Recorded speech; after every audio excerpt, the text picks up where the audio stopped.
Hey guys, good morning. Happy Tuesday. It's Daryl here. I just wanted to say a quick word about people voting against their own interests. It's a couple stories that I heard myself in the last couple of days. I'm going to say they're fictional. Some of the parts are a little embarrassing, so I can't use the names of the people or anything. So we'll just say that it's a fictional story. Okay, the first one involves, say, a man about 58 years old, a couple years older than me. Um, Never went to college, worked hard. He had three jobs: janitor, driving for Domino's, delivering pizza, and one other job. Okay, now this man was a Trump supporter, voted for Trump, and he said he was going to vote for Trump again.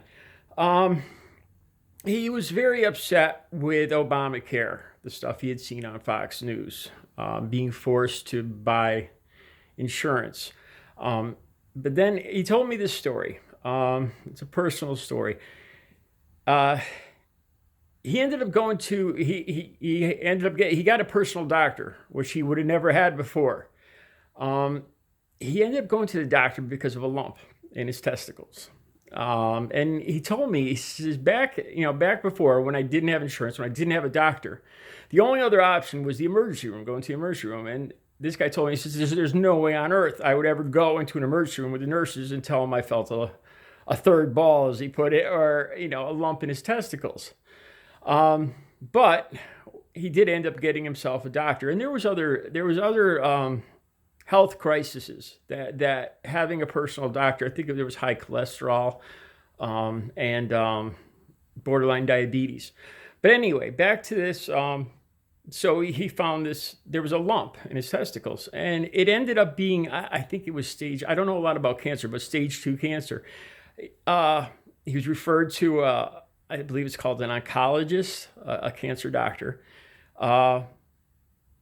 and surgery after surgery and chemo, I guess.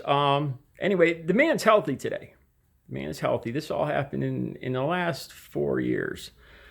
Um, Here's the thing. He talked glowingly. He talked, the ACA saved his life. The Affordable Care Act saved his life, and that's great. And he associated that with Donald Trump. But this Obamacare has got to go because of stuff he saw on Fox News. And when I talked to him, he was embarrassed because somebody had told him right up front that they're the same thing. Obamacare and ACA are the same thing. But if not for the Affordable Care Act or Obamacare, this man would more than likely be dead today, and he knows this. And he is still borderline. Good chance he's going to vote for Trump. Still, the man trying to get rid of Obamacare, and take for instance pre-existing conditions too. There's a lot of baby boomers, older people that are going to be voting for Trump, and Trump is in court right now trying to get rid of the existing, working with big insurance, trying to get rid of the pre-existing conditions. He says he's not, but it's a fact. It's a fact. The administration is in court trying to overturn this. And this will directly affect so many older people. Again, voting against people, their own best interest. Another story I came across, it was on the internet. It was a story I was reading up. I happen to come across a lot of stuff on the state of Kentucky. And I love all the states, nothing against Kentucky. But they were talking about the high incidence. There's a high level of poverty. But there's also a very... I think the one town that I was reading about had 88% of the people voted for Donald Trump. But also, the town is almost 98% white, too, also. But here's the thing. A large percentage of this town is, and I can't remember the name of the town. If you look it up, you can probably find it. But a large percent of this town lives under the poverty level and does get help from SNAP, food stamps, whatever you want to call them. So here again, we have people that have in the past and in the future are going to vote. And some of these people have seen their benefits on their SNAP benefits go down in the last year, because of directly affected from Donald Trump's policies and trying to get rid of the SNAP program, the food stamp program, safety nets. But still, even though these people are losing $100, $150 in grocery money, which they sorely need, with the loss of manufacturing, the loss of the coal industry, I don't know if Kentucky was that greatly affected by the coal industry, but a lot of people, through no fault of their own, needed some assistance. I'm not blaming them or anything, but the thing is, a lot of these people are voting against their own best interest.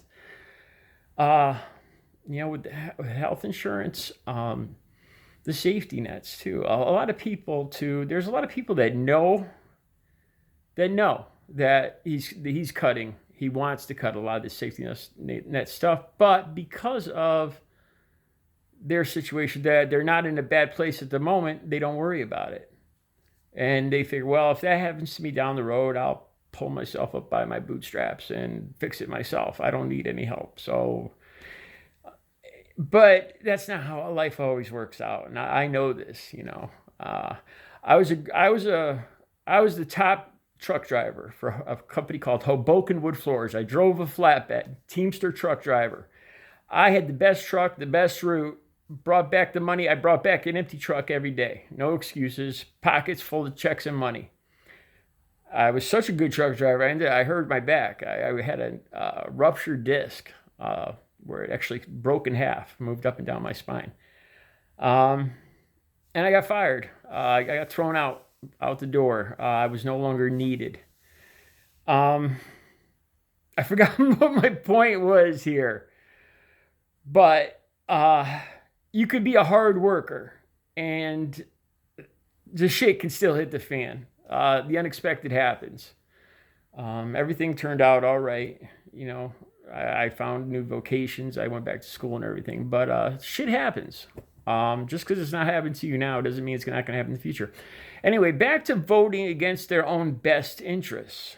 And I thought about this. And what would even a relative of mine, her son is disabled, and she's an ardent Trump supporter, and she doesn't. I've said to her before. I've said, your son is going to lose benefits. She loves her son to death, but because of the way you think and the way you vote, your son is going to lose benefits. You're actually hurting your own family by who you're voting for. And that was she got very angry when I pointed that out to her, but she wouldn't believe it either. She refused to believe it. She actually smiled at first. I think it's called a cognitive dissonance. Is that what it's called? Something like that, or willful ignorance. So I'm trying to find the common denominator. What would cause people to vote against, to take away from their own lives, and still continue to support? And I thought about it. Fear. If you make people fear enough, if you get people to fear change, if you can make a big enough boogeyman,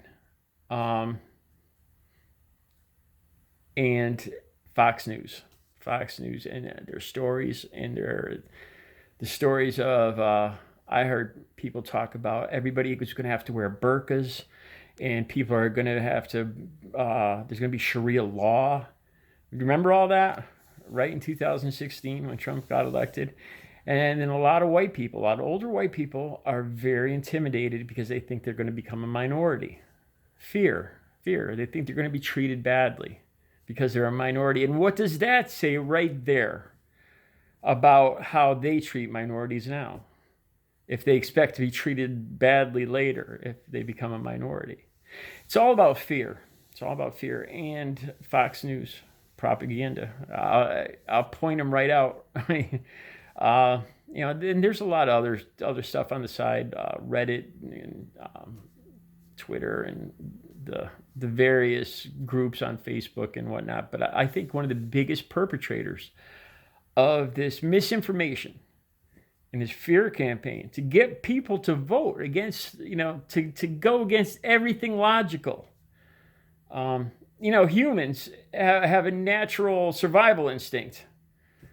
What these Trump supporters are doing almost goes against that very basic, your own survival instinct. Here, take away my food because I'm scared. They'll save me from the brown man, from the Muslims. But I'll give up all my food, all my disability checks. Fear causes people to do a lot of things. All right, that's my thoughts for today. You guys have a good Tuesday.